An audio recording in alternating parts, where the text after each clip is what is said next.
Hi, this is Dr. Linda Mintle. Hey, thanks for listening to the podcast of the Dr. Linda Mintle Show. Our website is filled with more encouraging interviews, all accessible at myfaithradio.com. Doing life together, reaching out with hope, encouraging one another, each step along the road. You and I can make everything a little better, doing life together. Well, hi, everyone, and welcome to the Dr. Linda Mintle Show. I'm your host, Dr. Linda Mintle, the relationship doctor, and I'm here along with my co-host, the other Dr. Mintle, my husband, Norm. And every weekend we're here, we're doing life together, and as always, we're just so glad you've joined us. I think we are. Yes, we are. Let me check my gladness. Yes, my gladness meter is pinking. Peaking. Maybe I can't talk today, but that's the. We're going to try. Pinging. That's what it's doing. It's pinging. It's pinging. Okay. Yes, we are. You know, we all have goals. We all have plans, things we want to accomplish in life. Sometimes we don't make it. We fall a little bit short. Well, when that happens, it's often called a setback.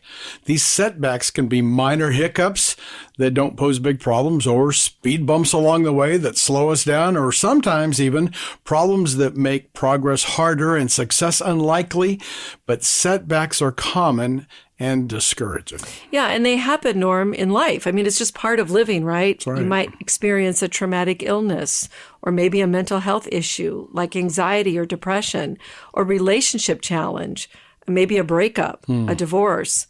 Maybe you're having fights with those you love, or you're struggling with an addiction. All kinds of losses can put you into a setback. You can lose your job. You can lose your home. You can even lose hope for a dream. So setbacks are just part of our daily life. Goodness, you listed so many different possibilities. They are things, setbacks. Things get in our way of accomplishing a goal, and sometimes they can just hit you like a brick and knock you down. Or sometimes they feel more like tar paper than speed bumps, and they can get you stuck and unmotivated. I like that. I'm picturing that, like being stuck in tar and trying to like a bug. Trying to get yourself moving forward. Well, we want to avoid getting stuck, right? In fact, that was the title of one of my first books that I wrote, Getting Unstuck. But it's okay to feel disappointed or upset whenever you do experience a setback. So we're not telling you that there are no emotions around this, because there are many, many emotions that often come. And a lot of times when you've spent a lot of time, you spend a lot of energy when you're trying to reach some kind of goal or make something happen. And then when you do hit that sort of bump or whatever it is that stops you, it can be very upsetting. Well, especially when the consequences of the setback seem so devastating, like perhaps relapsing into addiction or losing big quantities of money, or sometimes just losing hope, like you said. These are big consequences. Yeah, and I work a lot with people with addiction, and when they relapse, I always say to them, it's pretty common. So you kind of almost have to expect it, right? So the point is to not allow these setbacks to deter you from reaching the goal. In other words, you don't want to get lost in all the negativity, the very difficult emotions, and then lose your confidence. You want to learn from a setback, make adjustments, and then get back in the saddle, so to speak. What are some typical causes for setbacks that you've seen? You know, sometimes they come because of just a lack of experience or knowledge. You really didn't understand what was involved in what you were trying to do. And sometimes that is just naivete in terms of a goal. Sometimes we get blindsided by something we just didn't see coming. So we think we anticipated all the things that might happen, and then we didn't. And that can hit us too. Or sometimes, setbacks can come from just a lack of planning. Again, that's kind of anticipating the fallout of making a change, or a lack of support. Like if you're trying to quit using a drug, it's so difficult, Norm, to do that by yourself. You really do need a lot of support when you're making a significant change like that. Sure. Well, let's talk about motivation for these things, because that seems to me like a big reason for dealing with setbacks negatively. How often do we set a goal but aren't really that motivated because it's not that important? Or this happens sometimes, we lack the confidence to get it done, that motivation part. Yeah, it's probably a lot. That importance and that confidence are two big things in terms of motivating people to change. So when you are going to start a goal, you decide on something, the most important thing, I think, is really trying to say, is this purposeful in my life? Is this goal going to mean something? Because when the brain registers that your goal is important, you will stay motivated and you'll want to push through when a setback occurs. Oh, that makes sense. Yeah. So it's easier to recover from a setback, is what you're saying, I think, if the goal is meaningful and purposeful to you personally. Yes. This makes sense as someone who grew up in a missionary family like I did. We had to deal with setbacks all the time on the mission field, but we knew that the goals of ministry were very important and part of the calling for our family. This motivated my dad and mom not to give up. Yeah, they had purpose in what they were doing. And that's what keeps you going through that difficult time. You know, most things that are worth doing you're going to encounter something like this. Sure. You're going to have a setback. So we should really expect them. And that expectation then will sort of soften the blow a little bit when they happen. But you don't want to get into this whole thing of, was I called to do this? Why am I doing this? You want to have that assurance when you set a goal that this is something important so to they're you. ruminating and recriminating and Yeah. Right. So ask yourself when you're setting a goal, does it fit my mission or vision for my life? Is this a passion? Is it a strong desire that I have? Is it something I need to do, like to get healthy or to stay that way? If that's an important goal for you, then ask yourself, what is it about that goal that drives your behavior? And once you decide that the goal is important, it seems, you can then begin to refocus your efforts to overcome the setbacks so that you can begin the rebound. Yeah, here's an interesting thing that the brain does, Norm. When you have a daily thought about what the steps are to reach a goal, you become mission focused. And when you do that, your brain registers the goal differently. The brain actually activates neurons in the brain to perceive the goal. So for example, if you say, I'm on a weight loss journey, or I am sober, or I am working a job I love, the brain starts to activate towards that goal as if it's happening now versus in the future. Okay, that makes sense. That's the power of goal-directed thinking, or we would say in biblical terms of faith. And you move toward a goal in faith, knowing that God has ordered your steps and will help you achieve it. And if you want to motivate yourself even further, just write 3 specific reasons why this is important to you, why you want to accomplish it. But stay in the present tense because of what the brain does. So if you're telling the brain right now you are in that goal, you're working that goal, the brain is going to make that very important. That makes sense. For example, you could write, as someone who feels called to work with children in a ministry, well, number 1, it's part of my personality that is fueled by serving others. That's being met right now. My satisfaction level is consistent because I feel purpose in my life. And then maybe the third thing you could write is, I'm able to use my years of training to serve others. And then you keep coming back to the goal, and each week you can write 3 more new statements. So let's say your goal is sobriety. Okay. So you could start off with, I've been sober for 1 week, which means, number 2, I can continue to work my program and stay sober. And then number 3, my relationship with my family and friends are so much better now that I am sober. Right now, I feel so much better. Do you see how I'm staying somewhat present tense with all of that? I get it. The idea is to activate your brain, get it thinking with you toward the goal. Yes, because goal setting actually enhances the brain's neuroplasticity. And all that big word means is that your it has the ability to change and adapt due to experience. And that's a good thing. Thank you, Lord, for making us that way. That's right. And by the way, God did design our brain to work. He knows how it works, and we can always grow. And that's consistent with the Holy Spirit working in us as a divine change agent. Well, that's true. And goals promote what we call a growth mindset. Now, do you remember we did a show on that? Yeah, right. we develop, in terms of developing a growth mindset, you're basically using a setback to learn from. So you look at it, you say, okay, what happened? What can I learn? What can I do differently? Versus looking at it and being devastated by it or feeling like a failure. It's seeing it as a learning opportunity. So what's going on in your brain when you allow setbacks to actually become positive and grow you? Well, what happens is the prefrontal cortex, which is that thinking part of your brain, helps you focus on your priorities, and it recognizes the benefits of change.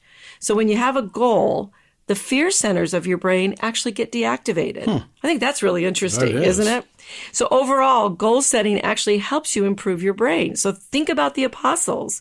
They had a goal to win people to Christ.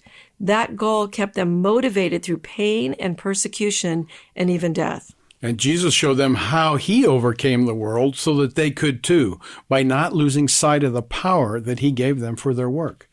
Their faith was not in themselves, but in Christ Jesus.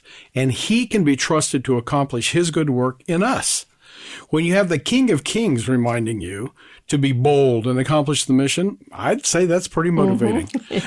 But even when the apostles, struggled with doubt at times, you know how important it was for them to constantly renew their mind and revisit their faith and their goals. And if you take time every day to simply renew your goals, it will become a habit to keep your eye on the prize. And so for many of us, this happens every day in our prayer time. We commit our day to the Lord to accomplish his purpose for our life. It seems to me that fear of failure often gets in our way, that fear can stop us and keeps us from moving forward. How do we deal with it? So fear is probably the biggest enemy that stops you from accomplishing all you can. I mean, people who did great things failed often.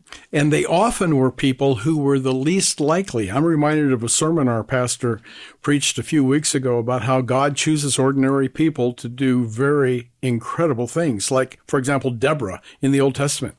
She was this unknown female prophet who God chose to be a judge. And by the way, the only woman judge ever mentioned in the Bible. Hers was an incredible leadership position. Yeah, and you know, judges led the governance and military Right. during their reigns, and there were certainly, like you said, no women in those positions. No. But she stepped up, and she did it. She had wisdom and courage to do what God told her to do. I mean, she could have listed 100 reasons why she should not lead, but she didn't. Her story then, Norm, should encourage us to be obedient, to stand true, and be courageous with what God is directing us to do. I love that she was obedient. She didn't get sidetracked by all the possible setbacks and the real setbacks because she was on a mission to reach a goal. Which means neutralize those negative thoughts when they come up. God can direct you to do anything he chooses. Just be open and obedient to his leading. Right. You always remind us that our thoughts and our feelings are just those. They're mental activities. They're not who we are. They're not our identity. We are to let our thoughts and feelings come and go, but then stand on God's truth of who we are. He is for us, and he will help us move any mountain in our way. And on that note, I'm going to have us take a break, and we'll have more on overcoming setbacks when we return to the Dr. Linda Mintle Show right after this. Is every spare minute of your life filled with some activity, event, or demand? If so, you could be suffering from a very common American disease. It's called overcommitment, and it has seeped into every area of our lives. I'm Dr. Linda, the relationship doctor, and yes, I'll admit it, I've fallen prey to overcommitment in my life just like I imagine you have. Saying no occasionally is the best defense against overcommitment. But if it's too late and you're already overcommitted, here's a little tip to help you make it through.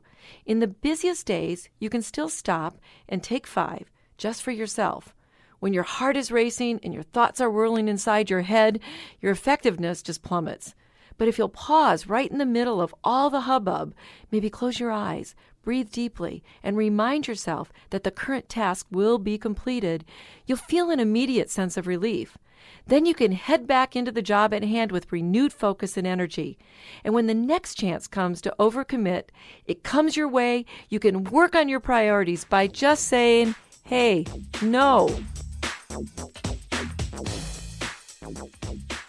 Welcome back to the Dr. Linda Mintle Show. Today our topic is one that we've all dealt with, unforeseen setbacks.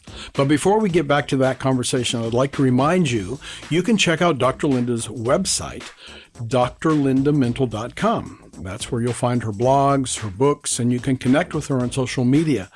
An easy way to know what she's writing about each day is to follow her on Twitter and Instagram at drlindamintle, Dr. Linda Mintle, or at Facebook at Dr. Linda Mintle, author and speaker.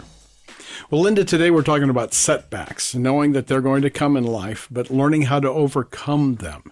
Let's talk about the discomfort involved in overcoming a setback. Yeah, that's not a fun thing to experience, as we said. And there is a lot of discomfort when you're in the middle of something where you feel like, maybe you failed or you didn't make the goal.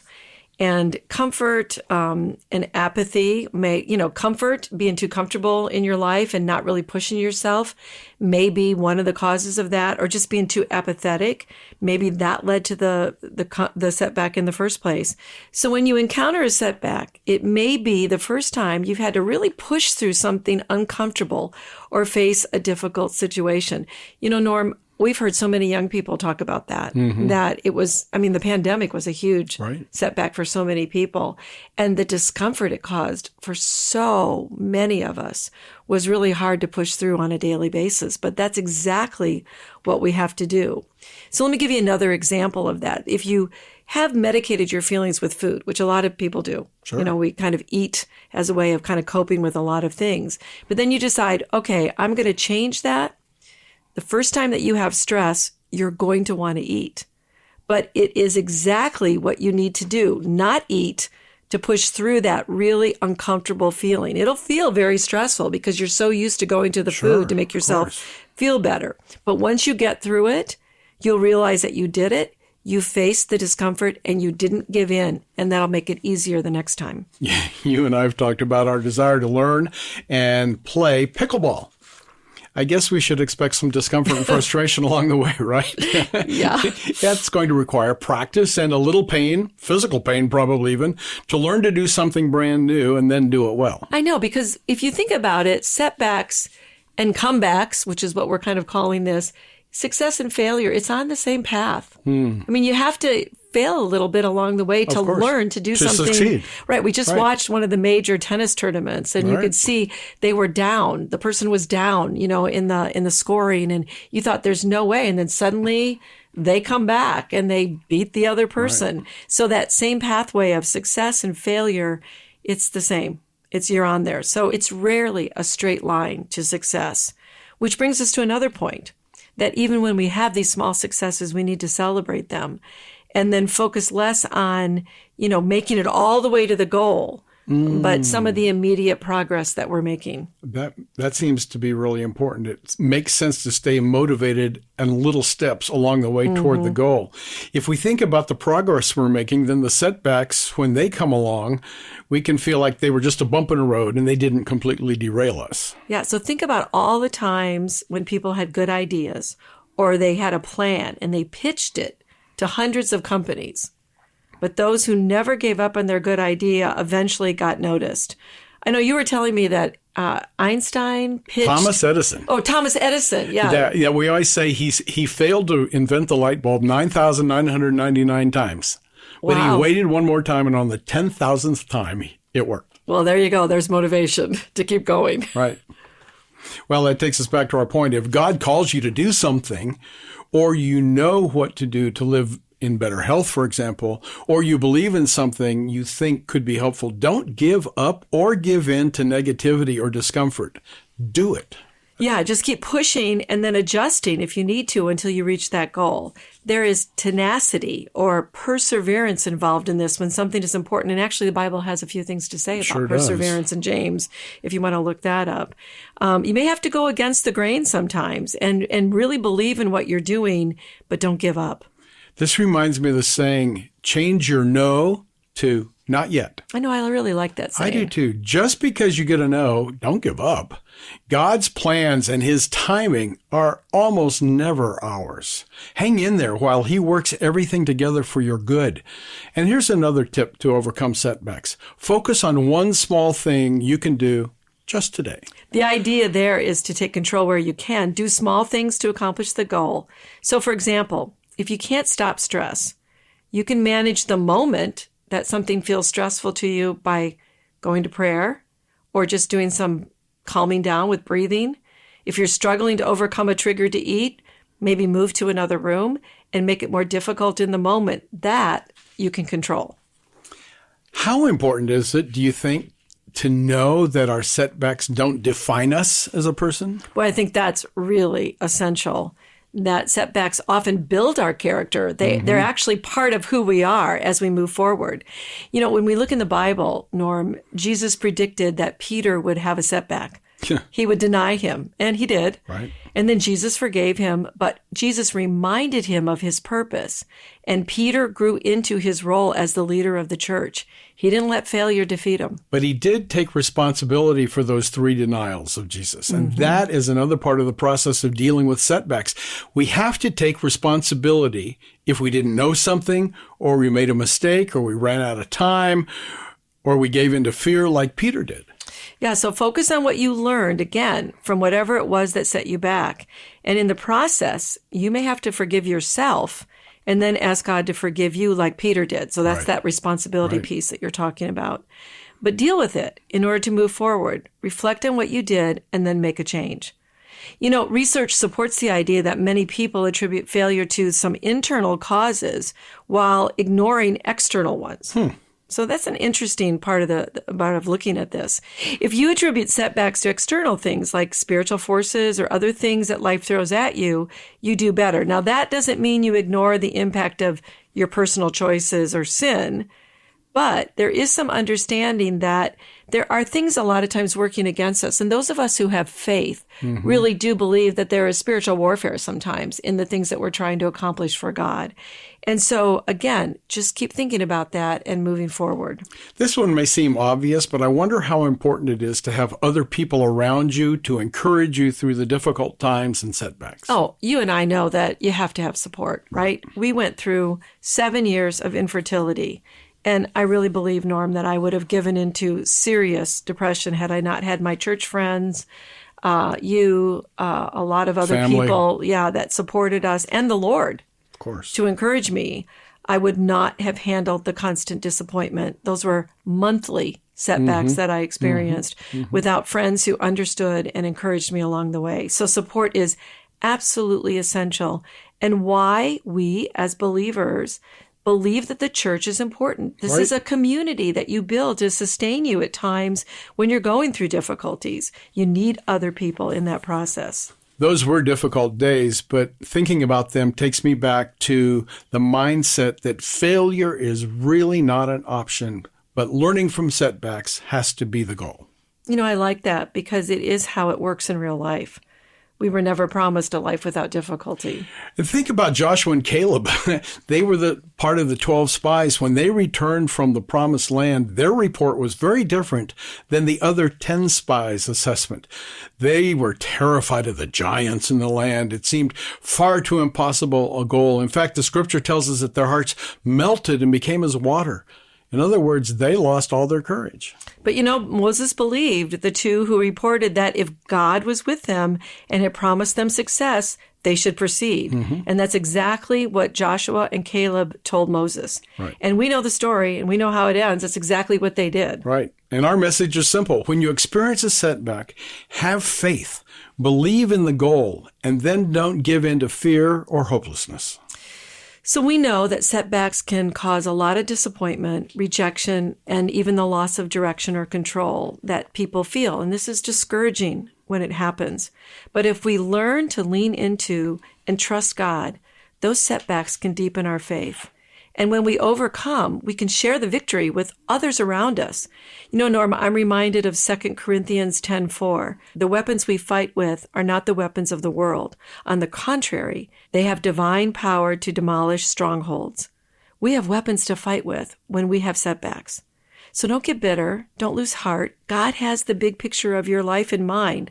God cares for every detail, and He is in control of all things. But you may have to endure for a time. James 5:11 encourages us. You've heard, of course, of Job's staying power.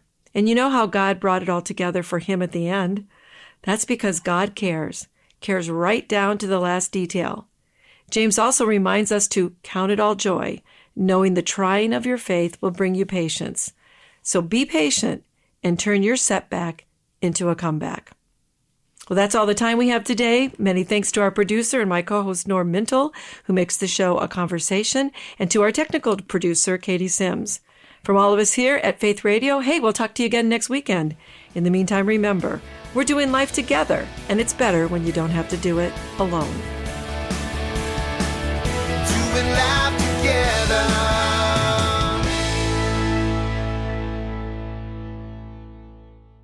Well, thanks for listening to this conversation from the Dr. Linda Mintle Show. These podcasts are available because of listener support. You can make a gift now at myfaithradio.com. And thanks for sharing this audio link with a friend and helping us grow the impact of the Dr. Linda Mintle Show. Also, take a moment to subscribe to the podcast today at iTunes or your podcast player, and you'll never miss a show.